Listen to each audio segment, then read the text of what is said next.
Sarah Anne Holm, born in Pune, India, April 5, 1993. Shown here sitting on the orphanage floor. She came to us the day after her second birthday. Sarah was smiling from the moment she arrived in our lives.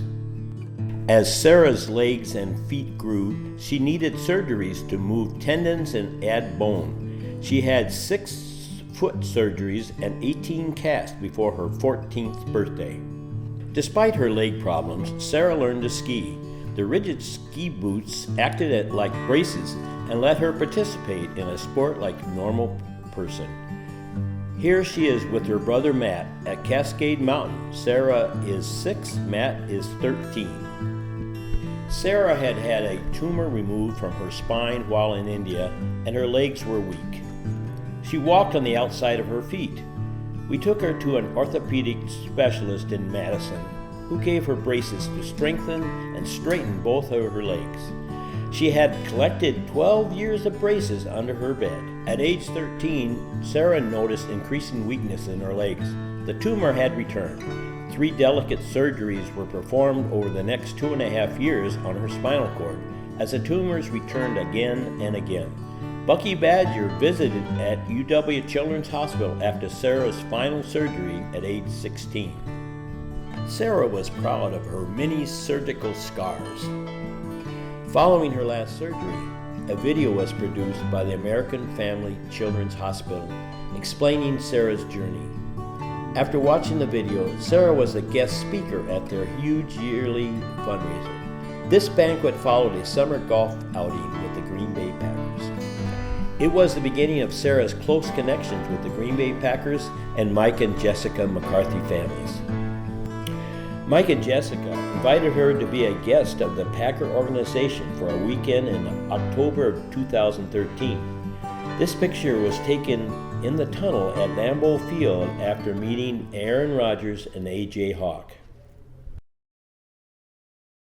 For Sarah Holm, skiing is a passion. It's a thrill to me. I think just being able to be outside in the winter. I love the snow.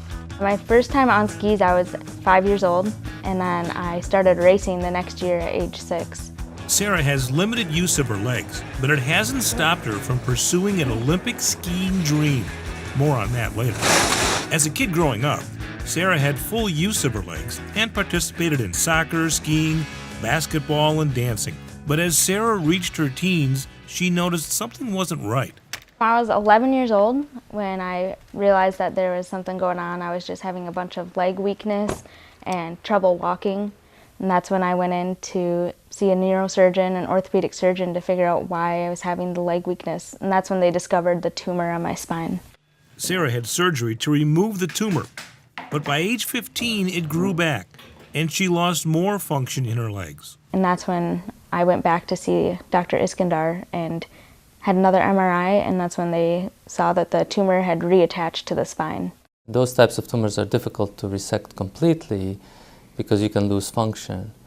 And then scar tissue forms, and the spinal cord starts to pull on the scar. It's called the tethered cord.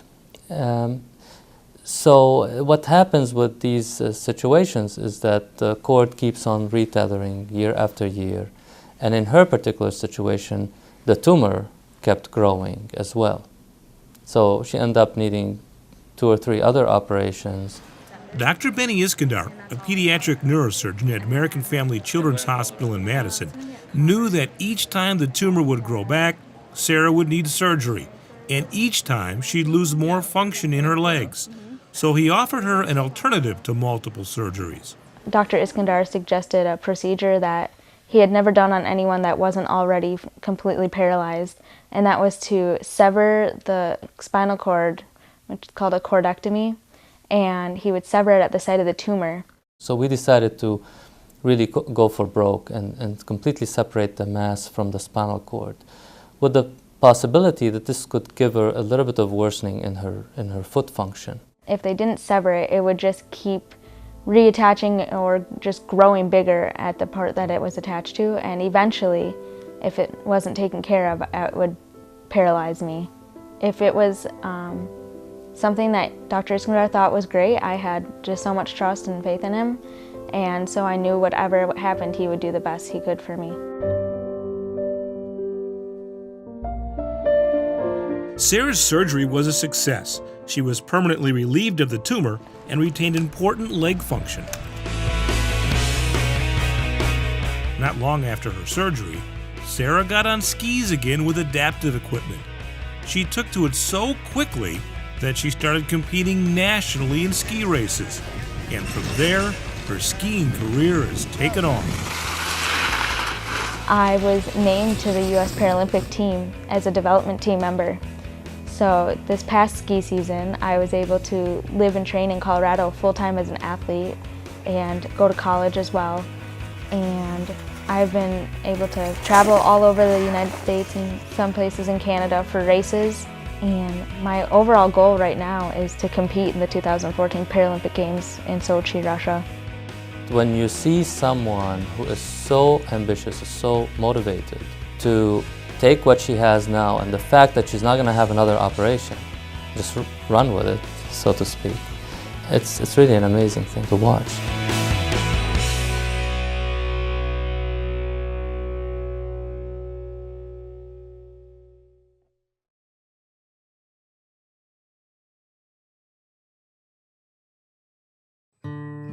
Waiting in the starting gate for a downhill run at Kimberley, Canada.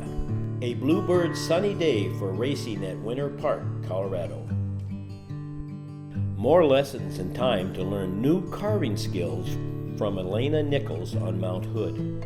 Elena had multiple Olympic gold medals from the Winter and Summer Games. After damaging her shoulder during a 60-mile-an-hour downhill race crash in Canada, Sarah decided to specialize in the technical events of slalom and giant slalom. She wore protective gear on her legs, chest, and shoulders. A proud Sarah returning home after the North American races at Copper Mountain, Colorado. She decided that skiing isn't always warm or fun. After injuring her shoulder in the downhill race in Canada, she decided to take 2 years off and finish college at Madison, MATC. Sarah had water skied as a child and learned to kneeboard when her legs became too weak to stand. Now she wanted to water ski again. Through a chance meeting at the Denver airport, she met Travis Lukens, who was just setting up an adaptive water skiing program at his home on Lake Wisconsin, just 15 minutes from Baraboo. Sarah found she had a second home with Travis and his wife Emily. Here are Sarah and Travis relaxing with some of the adaptive water skiing gear. She and Travis found the Seahorse, a device used to teach able-bodied athletes to barefoot ski, would work equally well to teach adaptive skiing for anyone with leg weakness. Once water skiing was over for the season, Sarah returned to Madison College to pursue a degree in recreation management. Sarah was challenged by Tracy, her favorite instructor at MATC, to become president of the Recreation Management Club and to be a role model for the other students. Tracy's guidance helped Sarah channel her career toward adaptive recreation management. Her goal was to give all disabled people a chance to participate in any sport they chose. Sarah adapted this lawn chair so she could paddleboard with her classmates on the Chicago waterfront. While living in Wisconsin and finishing college, sled hockey became her winter team sport. Sarah was challenged by the fast-paced and physically active sport. She quickly became one of the team's leaders as well as the top scorer.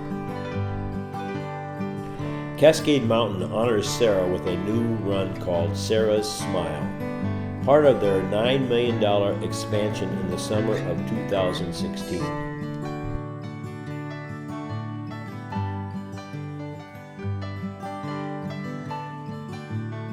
Sarah's dad works to install the memorial display along the edge of the run called Sarah's Smile. The Cascade Cup annual race for 600 junior racers will be renamed the Sarah Holm Memorial Race. Because of Sarah's hundreds of generous memorial gifts and Sarah's thrifty nature, she had almost $13,000 left in her college account. We were able to establish 3 perpetual scholarships, one at Baraboo Senior High School for $1,000 and 2 at Madison College for $500 each semester. Sarah will continue to live in our hearts and help others indefinitely.